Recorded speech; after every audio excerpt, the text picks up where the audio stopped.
Judge Elmore, thank you for participating in this Civitas interview with us. I'm happy to be here. Thank you. And our first question for you is, what do you believe to be the role of the judiciary? If elected, how will your understanding of your role manifest in your adjudication?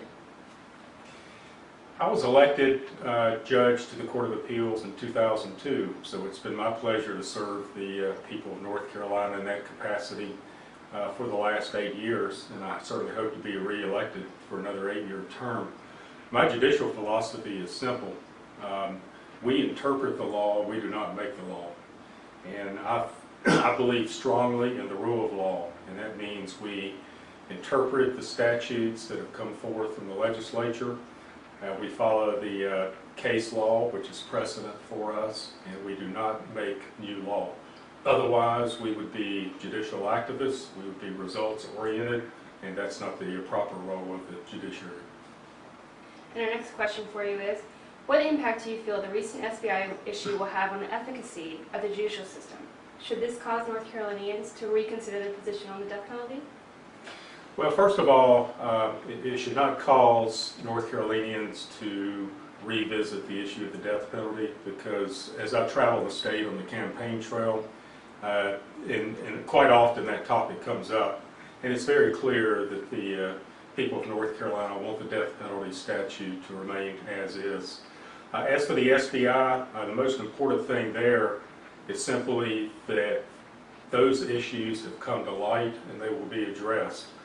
That is so important for not only the lawyers on the prosecution side, the defense attorney side in North Carolina, as well as the sitting judges. But thank goodness those issues are out, and it may also lead us to consider whether or not the SBI should become an independent body aside from any other part of the state government. And our third question, what are your thoughts on judicial offices being made nonpartisan and about publicly financing appellate court races? As I travel the state and listen to people, I'm a good listener. And two things in that regard. Number one, the people of North Carolina want to continue to elect their judges.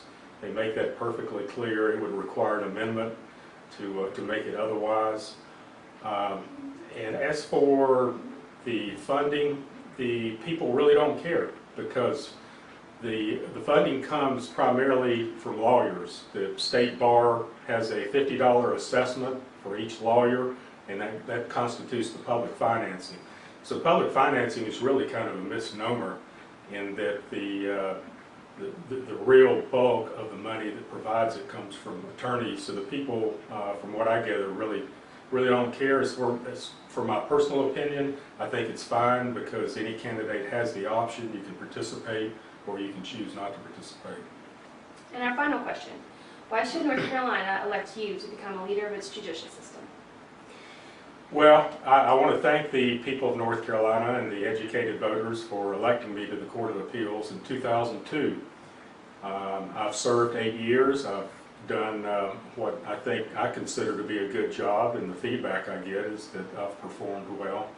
And I'm just asking for a little bit of job security here. Send me back for another 8-year term.